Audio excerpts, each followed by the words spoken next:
saya menyampaikan bahwa materi yang akan kita berikan adalah tentang kisah-kisah para wanita. Kisah-kisah para wanita dalam Al-Quran. Tetapi kita tidak akan bisa memahami kisah-kisah wanita dalam Al-Quran bila kita tidak mengetahui terlebih dahulu tentang apa itu kisah-kisah dalam Al-Quran. Orang Indonesia menyebut sebuah cerita. Ya, jenengan misalkan menceritakan, paling asik itu menceritakan apa, Bu? Kepada anak jenengan gitu ya. Itu kalau menceritakan itu apa? Paling asik, paling menghayati. Pengalaman, ya. Ora sahkon apa tidak perlu buka buku, ya, tidak perlu buka internet, ya. Nggak perlu buku referensi, tinggal cerita.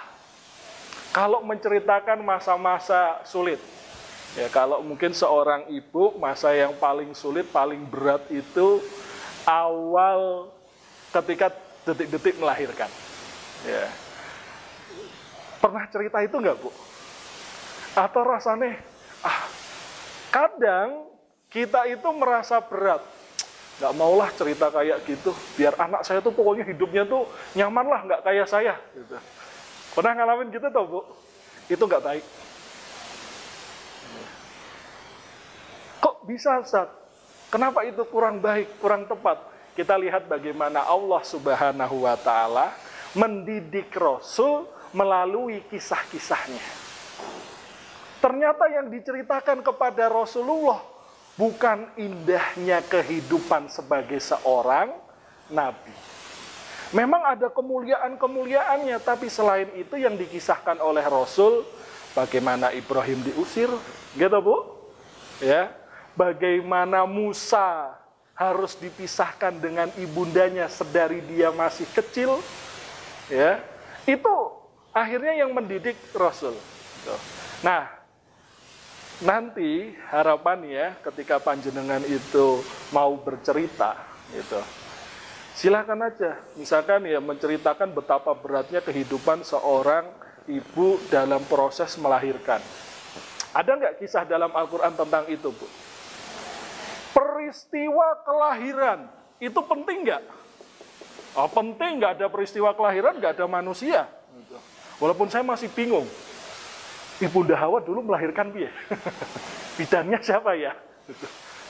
Peristiwa kelahiran ini sebagai mukadimah saja agar panjenengan memiliki gambaran apa manfaat dari kisah-kisah dalam Al-Quran. Peristiwa kelahiran penting buatan, Bu? Penting. Ya, bainal hayati wal mamati. Antara hidup dan mati. Ya, antara hidup dan mati. Zaman kedokteran, urusan persalinan sudah maju seperti sekarang saja masih ada cerita-cerita kegagalan kan dalam persalinan, apalagi dulu. Ada nggak dalam Al-Quran kisah kelahiran ini penting? Kalau penting dalam fase kehidupan manusia, pasti ada dalam Al-Quran. Sesuatu yang penting dalam kehidupan manusia, peristiwa dalam kehidupan manusia, pasti ada dalam Al-Quran. Coba dari yang jenengan ketahui, kisah peristiwa kelahiran dalam Al-Quran, contohnya apa? Maryam, ya, Maryam melahirkan Isa. Itu kalau yang cerita pinter berkisah, gitu. Kalau bahasa Indonesianya itu cerita itu kayaknya asli Indonesia. Tapi kalau kata kisah itu asli dari tulisan Arab. Qissatun, kisah, ya, qissatun, kisah. Kisah-kisah banyak sekali, kisah sampai benar-benar berurutan dari awal sampai akhir, seperti Nabi Musa. Sejak dia sebelum lahir, sejak Fir'aun mulai bermimpi buruk, gitu ya. Tuh. Sampai Musa kemudian dewasa, Musa ketemu Khidir, itu kayaknya urut dari awal sampai akhir. Kisah yang berurutan dari awal sampai akhir, itu kemudian dikenal dengan istilah tarikhun. Tarikhun. Tarikhun diterjemahkan ke Indonesia sebagai sejarah. Ibu, ya. Sejarah juga diambil dari bahasa Arab, yaitu artinya apa? Syajarotun, pohon. Artinya setiap kisah itu memiliki akarnya, dia bercabang kemana-mana. Nah, ini kita kembali kepada peristiwa kelahiran. Itu, ya. Peristiwa kelahiran dalam Al-Quran yang tadi sudah jenengan berikan contoh, apa tadi? Maryam. Selain Maryam, Hajar, ya, itu. Selain peristiwa Maryam, Hajar, peristiwa kelahiran apa lagi? Musa. Nah, ya, tahu kita ada cerita itu, bisa menceritakan? Orang kalau bisa menceritakan, dia harus tahu apa, Bu? Ceritanya, gitu. Ya toh, kayak jenengan menceritakan proses. Nak, kamu tahu nggak? Sini deket, gitu. Umi mau bercerita tentang proses bagaimana kamu itu dilahirkan. Ya, itu belum cerita. Jenengan kira-kira kondisi udah apa, Bu? Sudah berebes, gitu. Kenapa bisa? Kenapa bisa? Menghayati, mengalami, merasakan. Gitu.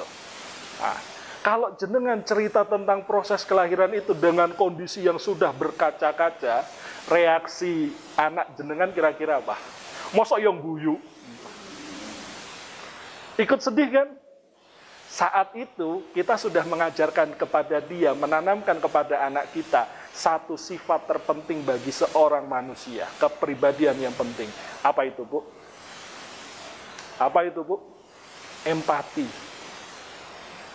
Ya, empati. Betul. Tapi kita kan nggak perlu buka Quran untuk cerita proses kelahiran anak kita. Nggak perlu buka buku referensi. Karena kita sudah mengalami. Nah, tapi bagi sesuatu yang kita tidak mengalami, kita perlu melihat referensinya, sumber bacaannya. Apa sumber bacaannya? Nah, karena jadi kita secara tidak langsung menceritakan proses kelahiran anak kita yang, wah, Masya Allah, nakale rakaruan dikon adus ramangkat. Ya. Berarti dia mungkin kurang empati, ibunya sampai nangis kurang kerasa. Nah, mungkin perlu diceritakan kayak gitu. Kita sudah menanamkan satu kepribadian empati, gitu, yang ini penting bagi manusia, gitu, tanpa harus pakai dalil, gitu, Bu. Nggak perlu pakai hadis. Tapi tujuan dari si kepribadian ini sudah tersampaikan kepada anak kita. Ya, itu. Itu misalkan, ya. Jadi nanti kita bisa melihat, Bu, ya. Tapi kalau semakin menganggap, menumbuhkan, oh, kamu harus menghormati ibumu. Proses melahirkan itu berat. Lihat, setelah kita menceritakan kisah kelahiran anak kita, misalkan, ya, kita menceritakan bagaimana Maryam, bagaimana ibunda Musa, bagaimana ibunda Hajar, untuk menceritakan itu. Mau tahu ceritanya, ya harus kembali ke sumber referensinya. Mana sumber referensi dari peristiwa kelahiran ini? Kelahiran Maryam, ya, kelahirannya Musa. Ibunda Maryam, ya, ibunda Musa, terus juga ibunda Hajar. Mana referensinya, Bu? Al-Quran. Nah, ayat surat apa, ayat berapa? Nah, kita perlu tahu itu, ya. Nah, ini pembahasan awal. Saya perlu menerangkan tentang kisah-kisah dalam Al-Quran terlebih dahulu. Meskipun jumlah halamannya 18 lembar, saya usahakan hanya ini pertemuan pertama. Terus pekan depan mungkin 3 pertemuan selesai. Tujuan-tujuan awal dari kisah-kisah dalam Al-Quran. Setelah itu kita masuk kepada kisah-kisah wanita dalam Al-Quran. Tapi mohon maaf, ya, Karena saya laki, bercerita itu tidak seheboh perempuan. Loh, itu salah satu berkah luar biasa, ya. Ya, itu salah satu berkah luar biasa yang Allah berikan kepada panjenengan. Gitu. Ya, karena perempuan itu diberikan kemampuan merasakan itu lebih dibandingkan laki-laki. Seharusnya jenengan itu lebih mantap, lebih menjiwai kalau urusan berkisah gitu. Kan ini seperti kami agak lebay. Lah namanya cerita yo lebay toh. Boleh tak lebay, berlebih-lebihan. Boleh asalkan tidak keluar dari cerita utamanya. Maksudnya lebay itu gimana? Maryam itu ketika proses melahirkan bumi gempa. Nah, ini lebay itu. Padahal cerita yang benar apa? Dia bersandar di pohon kurma. Kayak gitu kan lebay. Tapi kalau kemudian lebay maksudnya ada ekspresinya. Itu enggak. Ya. Dan ingat, hidup manusia itu tidak bisa dilepaskan dari kisah, sejarah, tidak bisa dilepaskan. Semua film, ini saya beri gambaran, semua sinetron, semua film, semua apalah namanya, semua berangkat dari yang namanya tulisan, skrip, novel difilmkan, ya gitu Bu, ya, buku sejarah difilmkan. Orang Indonesia lebih seneng filmnya, tapi nggak suka baca novelnya, ya. Gitu. Seru kalau lihat filmnya, kenapa? Wah, langsung terasa, tapi kalau baca kayaknya susah memahami. Ya, itulah kenapa Bu, tidak ada novel yang tipis. Gitu Bu? Ya. Mungkin jenengan sekarang, saya sudah hijrah, Ustaz, saya tidak lagi baca novel. Oke, tak terimalah. Gitu. Dulu, ya, semua panjenengan saya yakin pernah baca novel. Punya novel favorit masing-masing, Bu? Enggak ya, wes gitu. Wes neng seriwet dari novelnya. Gitu. Sudah saya loakkan. Gitu. Dulu di pondok. Ya, saya juga, Bu. Gitu. Ya, dulu itu pengen ceritanya tuh, Harry Potter, itu yang setebel ini, yang buat bantal itu asik gitu ya. Sebulan selesai. Pas saya SMP. Beli Ustaz, ya eman-eman tuku. Jileh iso kok.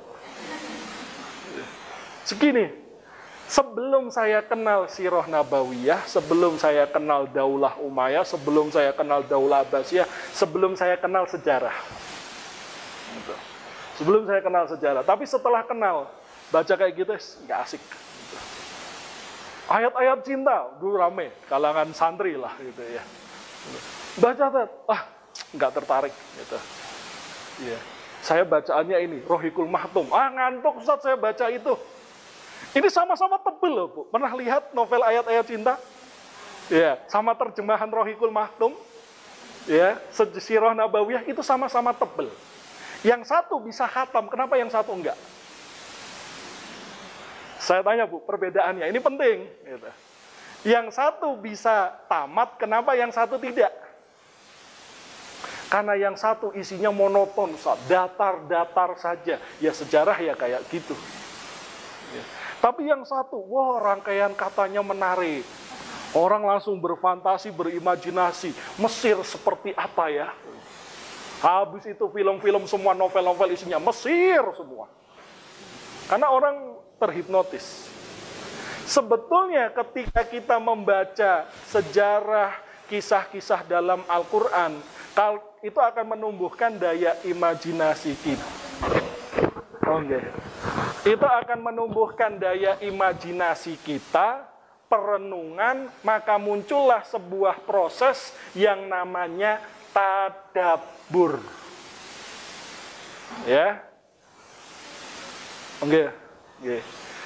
Jadi dari kisah-kisah Al-Quran ini nanti berujung pada sebuah hikmah, dan hikmah itu didapatkan dari apa? Gitu. Ya, jadi saya berikan proses kenapa kisah-kisah dalam Al-Quran itu menjadi penting. Gitu. Ya. Karena dari kisah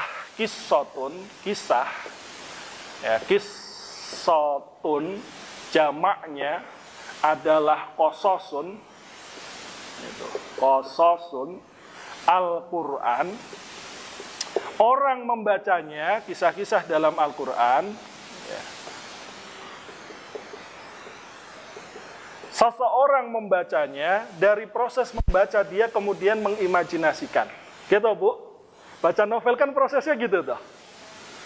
Ya. Kok bisa dari cuma sekedar rangkaian-rangkaian huruf yang disusun dengan nilai sastra, tiba-tiba kita tuh langsung melalang buana. Jane ra tau ngerti jenenge ya Mesir. Gitu. Dulu tuh yang heboh itu di kalangan kaum muslimin itu ya Mesir, Kaironya, eksotisnya Sungai Nil gitu Bu, ya. Pelabuhan Alexandria, piramida Giza, akhirnya semua dinding itu wah piramid. Ya. Ini destinasi yang harus saya kunjungi. Sekarang ganti, Turki heboh gitu ya. Ya, kenapa gitu? Ya. Ya karena manusia itu tidak lepas dari imajinasi. Dan membaca kisah itu menumbuhkan daya imajinasi. Lah mosok rangkaian tulisan tiba-tiba kita bisa melalang buana. Nah, Al-Quran sebetulnya sama. Ya. Bahkan Al-Quran lebih tinggi derajatnya daripada kisah-kisah yang diceritakan manusia. Karena langsung dari Allah yang menceritakan.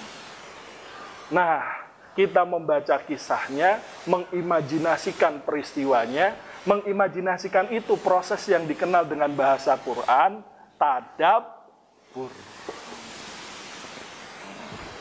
Afala yatadabbarunal Quran. Proses tadabbur ini ya nanti akan melahirkan hikmah. Ya. Atau dalam bahasa lainnya itu kadang disebut juga ibroh. Ya, ibroh. Untuk pelajaran. Sama kayak kita tadi baca, saya ambil contoh yang semua kita tahu, Bu. Ya, ayat-ayat cinta itulah saya ambil contoh itu. Misalkan ya, saya ambil contoh itu. Kan ini kan sama kan, novel. Gitu. Kita baca gitu kan. Nah, bahasanya, oh ya nggak mungkin bahasa mentadaburi ayat-ayat cinta kan nggak mungkin. Gitu. Tadabur itu kalimat Quran. Erat kaitannya dengan kisah-kisah dalam Al-Quran. Masa, ya Tat, saya sudah mentadaburi ayat-ayat cinta. Gitu. Novelnya. Nggak cocok. Paling ya hanya mengimajinasikan. Ya. Setelah itu, mesti kan ada rasa apa, Bu? Gitu. Simpati dengan tokoh utamanya, gitu. Mungkin sedih, gitu. Ada kisah-kisah tragisnya, gitu kan? Bumbu-bumbu novel kan kayak gitu. Kisah tragis, macam-macam, gitu. Akhirnya kita, wah, gitu. Emosi kita tersalurkan, gitu. Nah, bedanya dengan kisah-kisah Al-Quran, itu akan mendatangkan hikmah. Dan tentunya aktivitas ini ya itu makjurun. Ini yang tidak dapat. Kita mungkin bisa puas karena baca novel tiba-tiba menangis sendiri. Ya. Kalau novelnya novel horor tiba-tiba merinding sendiri. Pernah merasakan sensasi gitu kan, Bu? Pas bacanya novel yang lucu, kalau zaman ibu-ibu yang dulunya itu, mungkin bacanya dulu novelnya Lupus. Gitu. Kenal tau, Bu? Ya. Karena kalau saya dulu laki-laki, saya nggak pernah itu, bapak saya. Gitu. Apa? Gitu. Coping Hook. Ya. Misalnya, kalau zaman saya SMP, itu ada namanya buku novel tuh, majalah cerpen itu Anida. Nah, ketemu ya, gitu. Itu selalu ditunggu-tunggu itu. Wah. Ya, penulisnya siapa? HTR. Gitu.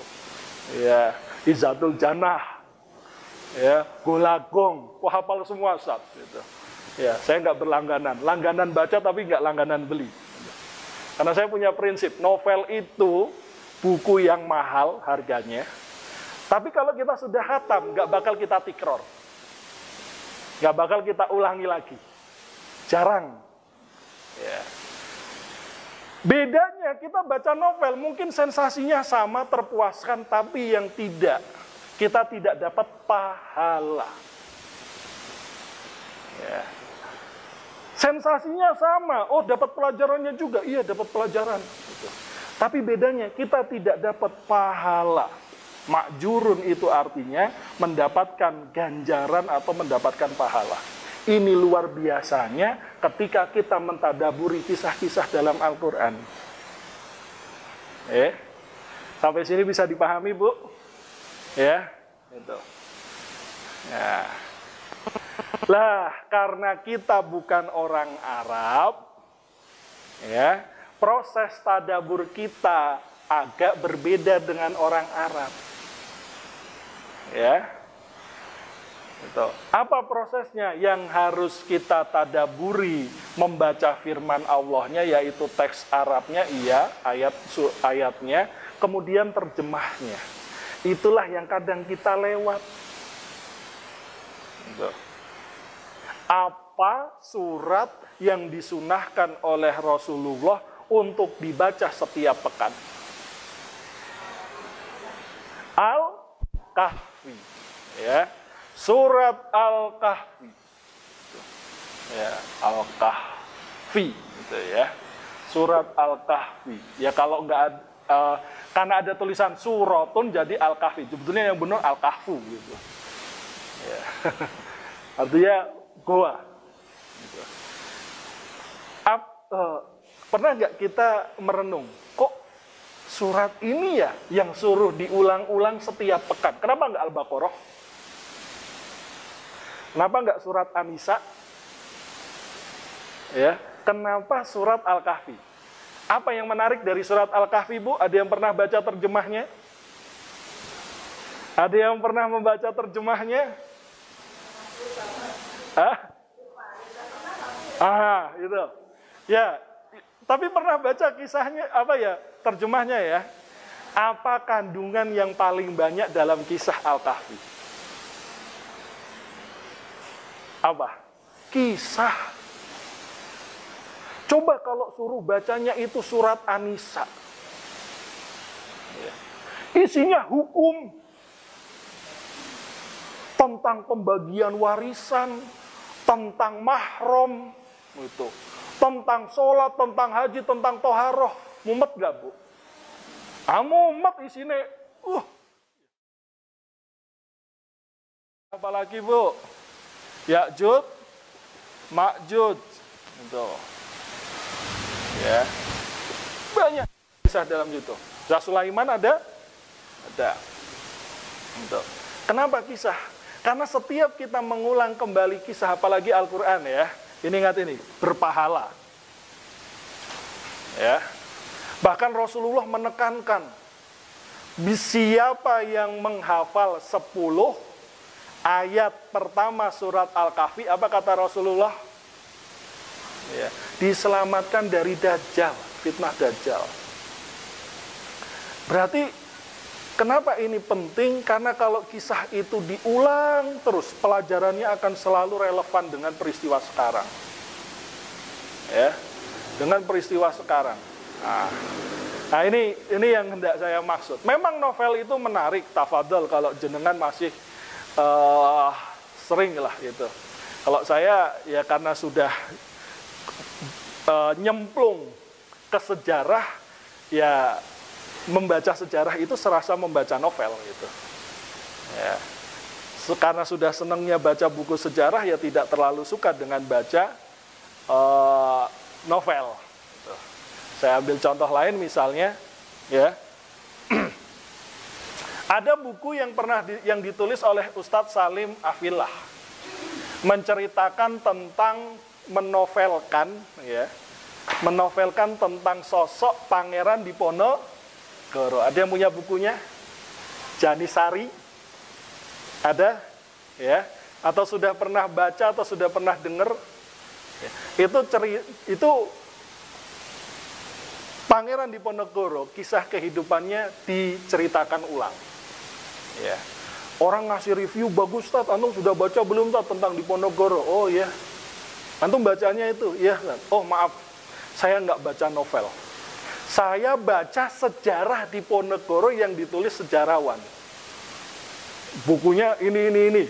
Wah, beda level Ustaz. Gitu. Ya karena saya sudah jadi sejarawan, bukan pembaca novel, misalkan seperti itu.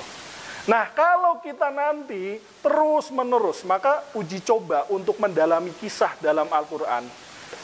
Ketika membaca surat Al-Kahfi, luangkan juga setengah jam. Kalau membaca surat Al-Kahfi, jenengan khatam butuh waktu berapa menit, Bu? Setengah jam? 45 menit. Itu. Genapkan 1 jam 15 menitnya baca terjemahnya. Ya, kan Al-Kahfi nggak ada 1 juz ya, nggak ada kan? Ya, nah genapkan 1 jam baca terjemahnya. Jadi simulasinya apa? Biar kita bisa mendapatkan proses tadabbur dan mengambil hikmah. Nah, uji cobanya, simulasinya surat Al-Kahfi. Nah, ini hari Kamis nih, ya, hari Kamis. Besok Jumat. Terhitung Jumat itu sejak kapan? Maghrib. Maghrib ini nanti. Nah, jenengan baca surat Al-Kahfi, ya, terus baca terjemahnya. Ketika membaca setiap kisah itu, setiap terjemah itu, tutup merenung.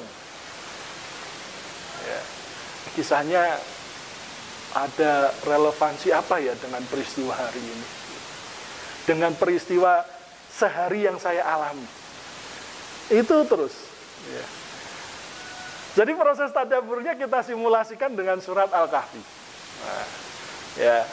Nanti mungkin nanti sesi terakhir saya minta panjenengan untuk menceritakan bagaimana proses tadabbur yang bisa jenengan dapatkan dari surat Al-Kahfi ini. Ya. Karena kan kalau surat Al-Kahfi lebih spesial, ya.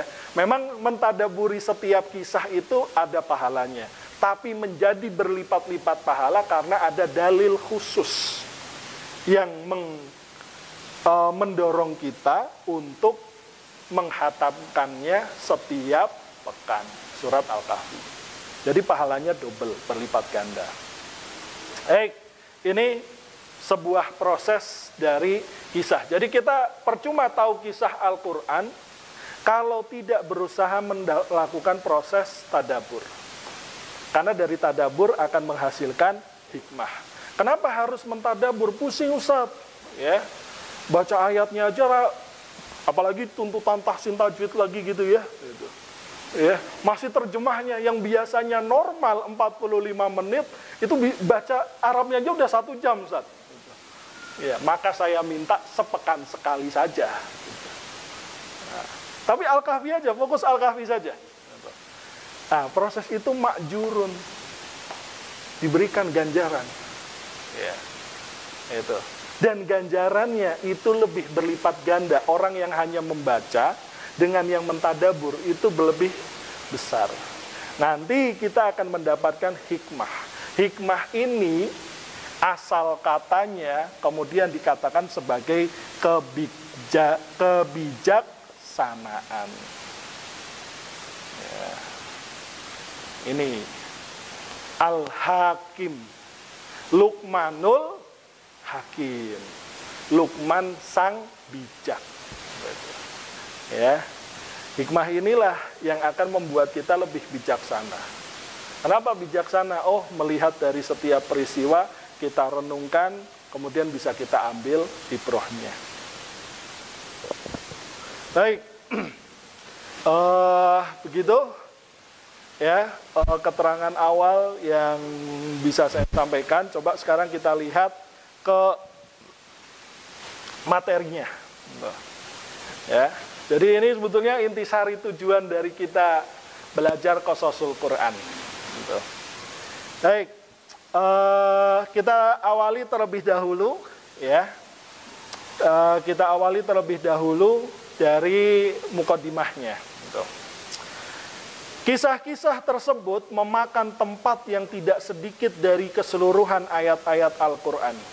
Bahkan banyak pula surat yang dikhususkan untuk kisah semata. Ya.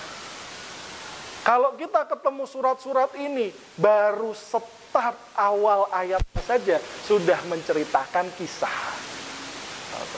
Contohnya apa? Di sini dicontohkan surat Yusuf. Ya. Surat Yusuf. Surat Yusuf, Bu, luar biasa, Bu. Ini ada mushaf Al-Quran. Ya. Nggak ada terjemahnya, ya. Coba jenengan buka mushaf panjenengan, ya. Buka surat Yusuf. Surat Yusuf itu berarti surat Yusuf surat ke-12, halamannya 235. Mungkin sama kalau cetakannya mengikuti Utsmani. Ya.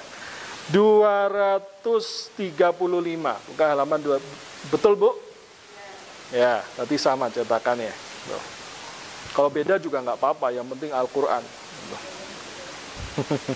Ya. Kisah Yusuf diawali dengan firman Allah Subhanahu wa taala, ya. Tilka ayatul kitabil mubin. Alif lam ra ini adalah ayat-ayat kitab Al-Qur'an yang jelas, itu.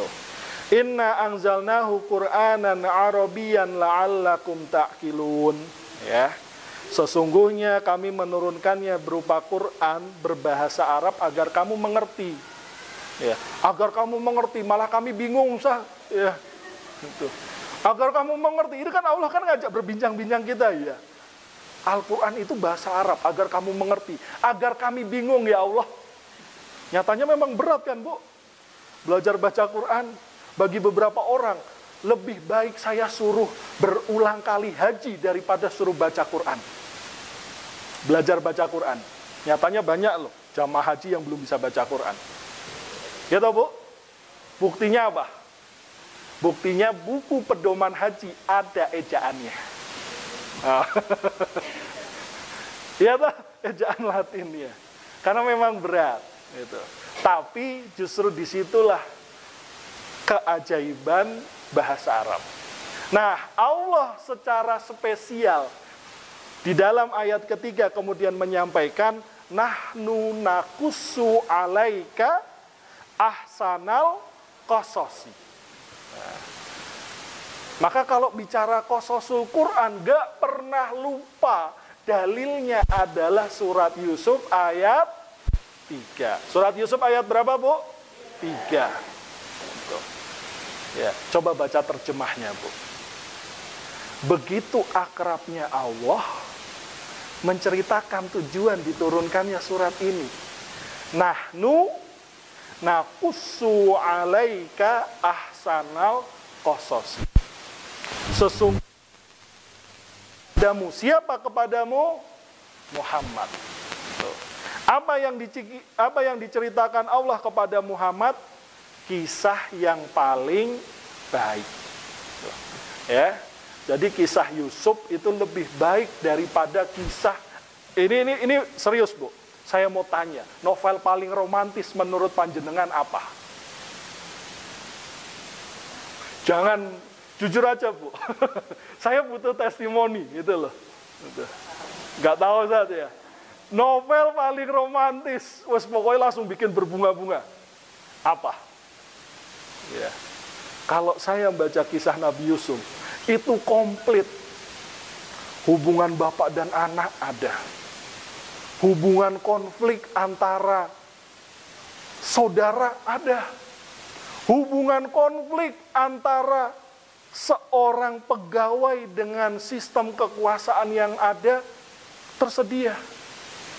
Hubungan antara Yusuf itu, ya, dengan suasana romantikanya yang itu kalau Kalau ada yang pinter cerita agak lebay, wah itu seru, Bu. Gitu.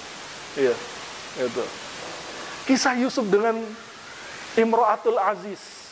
Kalau Al-Quran tidak menyebut Zulaikha. Zulaikha itu nama yang disebutkan oleh para mufassirin, ahli tafsir. Ibnu Katsir menyebutkan nama Zulaikha. Ya. Binti siapa saya kurang paham, nanti kita bisa lihat dalam tafsirnya. Gitu. Itu komplit. Ya. Meskipun singkat-singkat ya, karena nggak mungkin Allah bikin novel gitu. Ya. Tapi kalau mau dinovelkan bisa. Maka salah satu tren penulisan novel yang ada di Timur Tengah, saya pernah membaca beberapa terjemah, itu kisah Aisyah dinovelkan. Kisah Nabi Muhammad dinovelkan. Ada tuh yang menovelkan kisah Nabi Muhammad, ada. Sirah Nabawiyah rasa novel. Ini kayaknya pada tertarik ini. Ya. Apa Ustaz rekomendasinya gitu. Rahasia aja lah gitu. Ya. Ya. Apa Tat? Mana ada Tat Sirah Nabawiyah rasa novel? Ada gitu. Ustaz pernah baca, saya sekali lagi nggak selera gitu. Tapi ada. Ya beberapa halaman pernah saya baca. Yang menarik juga, yang nulis orang Indonesia. Ada kisah Aisyah dinovelkan, kisah Khadijah dinovelkan. Tapi berdasarkan riwayat-riwayat sejarah, nah, hadis, riwayat-riwayat yang bisa dipertanggungjawabkan lah, gitu. Nah, contohnya seperti itu. Lah kisah Nabi Yusuf ahsanal qasas, komplit. Dengki, ada bumbu-bumbu sinetron kan gitu kan? Ada dengkinya kan? Gitu. Ya, bawang merah, bawang putih. Gitu. Dengki itu kan? Ya, keting gak karuan, gitu. Ada, ya, atau rebutan kepentingan ada, gitu. Fitnah terhadap tokoh utama ada, ya. Jadi boleh dibilang kalau ada, saya nggak tahu dunia pernovelan apa karena saya bukan sastra Indonesia itu. Kalau syarat-syarat novel itu menarik, ya, A sampai Z kriteria novel yang luar biasa, itu kayaknya kisah Nabi Yusuf masuk deh. Ya, dapat Pulitzer Award, ya, penghargaan tertinggi dunia sastra. Gitu. Kayaknya kisah Nabi Yusuf masuk. Gitu. Kenapa? Allah sudah memberikan jaminan. Nahnu naqussu 'alaika ahsanal qasasi. Apa tujuannya Allah mengisahkan kisah yang terbaik? Tuh. Allah di sini menyampaikan, ya. Bima auhayna ilaika hadzal qur'ana wa in kunta min qablihi laminal ghafilin. Gitu. Dan sesungguhnya engkau sebelum itu termasuk orang yang tidak mengetahui. Kenapa ada kalimat tidak mengetahui? Karena kisah Yusuf itu Allah sembunyikan cerita lengkapnya bahkan dalam Taurat maupun Injil. Allah sembunyikan. Tidak Allah kasih, apa kalau istilah anak sekarang itu, spoiler, bocoran, ya. Nggak Allah kasih bocorannya dalam Taurat, dalam Injil, tidak selengkap Al-Quran. Tapi ketika Allah menurunkan Al-Quran kepada Nabi Muhammad, ya, Allah menceritakan kisah Yusuf itu lengkap. Maka diawali dengan sebuah flashback. Jadi saya tuh takjub bagaimana cara Allah itu menceritakan kisah Yusuf dalam surat ini. Diawali dengan sebuah apa, Bu? Ya. Dengan sebuah apa? Mimpi. Siapa sih yang bakalan percaya mimpi seorang anak kecil yang bahkan dia belum balik? Usia balik kalau anak laki-laki berapa, Bu? SMP lah. Dibukul rata itu paling pas itu SMP. Ya, 13 tahun. Ini anak belum balik. Anak kita mungkin kelas 5. Tidur gitu kan, besok pagi manggil, Mi, aku mau cerita tadi malam tuh mimpi. Mimpi apa, Nak? Ya. Ini baratnya Yusuf gitu ya. Gitu. Ya. Kamu mimpi apa, Nak? Gitu. Aku mimpi, wahai ibuku, bermimpi melihat 11 bintang matahari dan bulan kulihat semuanya sujud kepadaku. Kira-kira reaksi kita apa, Bu? Anak kita baru umur kelas 5 lah. Ya. Turumu kurang miring, Mas. Ya, mungkin gitu. Wah, kowe iki kakean nonton kartun gitu. Ya. Kita nggak percaya, tapi karena Yusuf, ini Yusuf belum jadi nabi. Tapi memang calon nabi sekalipun sejak kecil itu sudah Allah berikan gambaran-gambaran spesial. Betul. Ya, contoh kayak Nabi Muhammad saja sejak kecil sudah dipotong tanda-tanda kenabian itu sudah ada. Gitu. Ya. Dibelah dadanya, dibersihkan oleh Allah ketika melakukan perjalanan safar dinaungi oleh awan misalnya. Gitu. Tapi karena Yusuf cerita kepada orang yang tepat, siapa? Ayahnya. Gitu. Ayahnya siapa? Nabi Yakub. Oh, nabi, paham. Kenapa? Karena sumber wahyu, cara Allah berinteraksi dengan nabinya, utusannya, salah satunya dengan mimpi. Ya. Yusuf meskipun belum balik ceritanya kepada Nabi Yakub langsung, apa kata Nabi Yakub? Ya, qala ya bunayya la taksus ru'yaka. Jangan kamu ceritakan ke siapa-siapa mimpimu. Karena Nabi itu, kalau bahasa kita sekarang itu, tahu ilmu gaib, salah satunya tentang peristiwa masa depan. Ya. Jangan ceritakan itu. Sebetulnya baru satu ayat saja saya sudah dapat ibroh, Bu. Jenengan sudah dapat ibroh belum, Bu? Pelajaran. Apa pelajaran dari ayat ke-4? Coba dibaca ayatnya. Dibaca terjemahnya, sudah dapat pelajaran apa dari satu ayat itu? Apa, Bu? Mimpi yang bagus boleh diceritakan, ibroh. Ingat ya, ibroh itu setiap orang beda.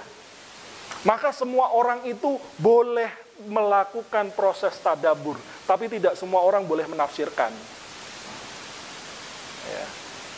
Kita bebas untuk bertadabbur. Apalagi ketika kisah-kisah dalam Al-Quran, mesti, kalau tadabbur, mesti nanti ibrohnya baik. Coba tadi, tadabbur pertama, mimpi yang baik boleh diceritakan. Ayo, tadabbur yang lain, ibroh yang lainnya, Bu. Apa? Monggo. Bebas-bebas, nggak perlu mumet-mumet mikir, tadabbur tuh bebas gitu. Ibroh juga bebas gitu. Apa, Bu? Kalau saya dapat satu. Apa? Betapa akrabnya Yakub dengan anaknya. Seakan-akan itu teman curhat. Ya. Kalau anak kita mimpi, itu curhatnya sama temennya, itu. Nanti nasihatnya beda itu, ditakwilkannya beda, gitu. Cerita. Aku melihat 11 bintang, bulan dan matahari sujud. Sama temennya, zodiakmu ini, Mas. Itu nomor hoki itu. 11, 1, 1. Cocok. Takwilnya keliru. Ya toh, Bu? Karena cerita kepada orang yang... Tapi dia cerita kepada ayahnya. Ya, monggo silakan jenengan renungkan kira-kira dapat ibrah apa. Tuh, ya, dapat ibrah apa. Nah, inilah kisah Yusuf. Diawali dengan sebuah mimpi, ditutup dalam surat ini, ya. Itu, ya. Sampai akhir mana ya? Sebentar. Ya. 111, ya. Selesai pada 111, ya. Ujungnya apa, Bu? Happy, ya. Bukan happy ending juga, sad ending malah menurut saya. Karena penuh keharuan, terpisah puluhan tahun. Bahkan Yakub sampai buta. Tapi dia tidak pernah kehilangan keyakinan bahwa anakku Yusuf itu masih hidup. Ya. Yusuf masih hidup, yakin. Bahkan ketika saudaranya itu cerita, ya abati, Yusuf masih hidup. Aku gak percaya omongan kalian karena saya pernah dikhianati oleh kalian. Ya kan? Dibohongi oleh 11 saudaranya Yusuf itu. Mana buktinya? Kemudian mereka diberikan oleh Yusuf apa? Gamisnya. Kasih. Ya. Oleh Nabi Yakub dicium. Iya, ini aroma badannya. Saya baca salah satu artikel, Bu.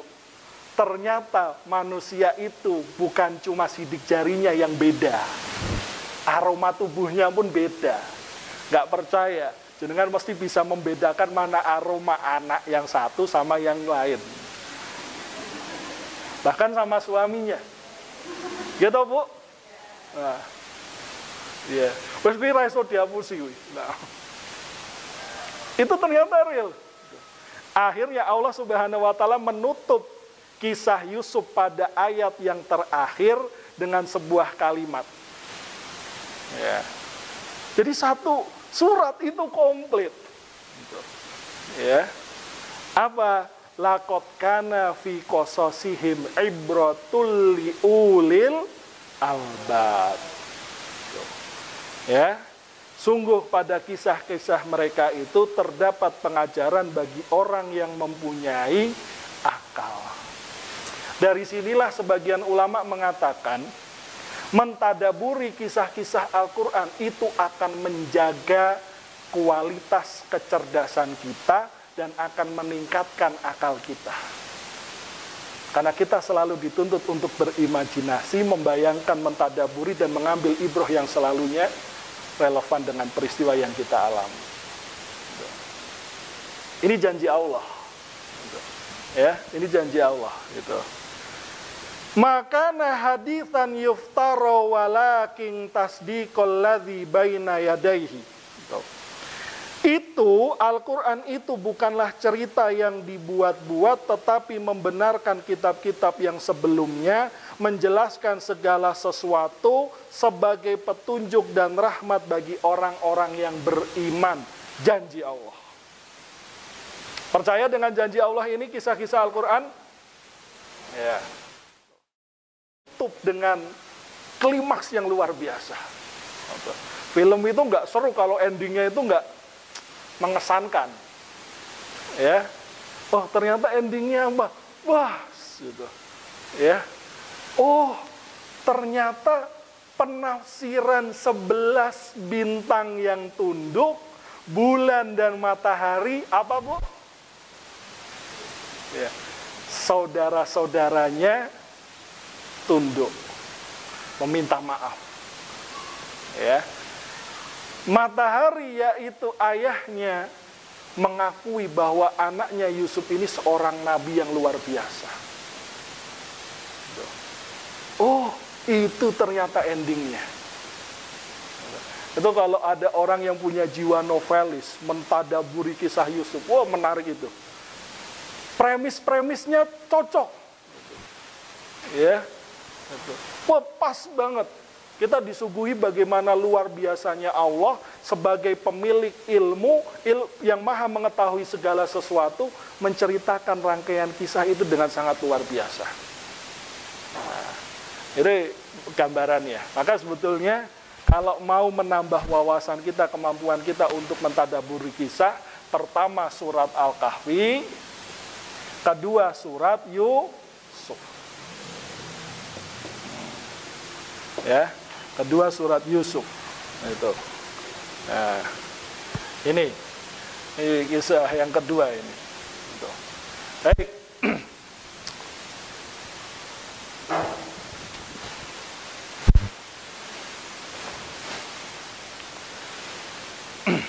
Allah Subhanahu wa taala di dalam surat yang lain juga menyampaikan tentang apa? Tentang beberapa surat-surat yang secara utuh menceritakan tentang tentang kisah-kisah. Surat Al-Anbiya tentang para nabi, Bahkan ada satu surat judulnya adalah Al-Qasas. Ya. Dan juga ada surat Nuh. Maka kemudian kita bisa melihat di sini pengertian dari Qasas adalah at-tatabbu al-athar, napak tilas mengulang kembali masa lalu. Maka ketika saya kuliah sejarah, gitu, saya kurang respect dengan dosen-dosen saya, tetap menghormati, tapi saya kurang respect. Mereka seorang muslim, tapi tidak luar biasa mendalami sejarah, tapi tidak bisa mengambil ibrah dari kisah-kisah dalam Al-Quran. Nah, kisah-kisah dalam Al-Quran juga sejarah. Gitu. Ya. Maka sejarawan yang paling baik itu yang bisa mengambil proses tadabbur dari kisah-kisah Al-Quran. Insya Allah nanti dia membaca sejarah apapun selalunya menghasilkan ya hikmah ataupun ibrah yang baik, yang sesuai dengan Islam. Itu. Baik, maka secara pengertian istilah terminologinya kisah didefinisikan sebagai suatu karya kesusastraan, halaman kedua, mengenai peristiwa yang terjadi atas seorang pelaku yang sebenarnya tidak ada, atau dari seorang pelaku yang benar-benar ada. Maka kisah yang tidak ada itu namanya kisah fiktif, alias dongeng, mitos. Atau dari seorang pelaku yang benar-benar ada, tetapi peristiwa yang berkait, yang apa itu ya, salah tulis itu benar-benar terjadi pada diri pelaku, tetapi kisah itu disusun atas dasar seni yang indah, yang mendahulukan sebagian peristiwa dan membuang sebagiannya lagi, atau peristiwa yang benar-benar itu tambah dengan peristiwa yang tidak terjadi atau berlebih-lebihan. Maka singkatnya kalau dikaitkan dengan kisah-kisah Al-Quran, artinya adalah pemberitaan mengenai keadaan umat terdahulu, nabi-nabi terdahulu, dan peristiwa yang pernah terjadi. Itulah kisah-kisah dalam Al-Quran. Maka Allah menjamin, ya, ahsanal qasas. Ayat terakhir dalam surat Yusuf, Allah juga menjamin bahwa semua kisah dalam Al-Quran tidak ada yang dusta, tidak ada yang percuma, tidak ada yang sia-sia. Baik, itu kajian kita di kesempatan sore hari ini. Mudah-mudahan kita bisa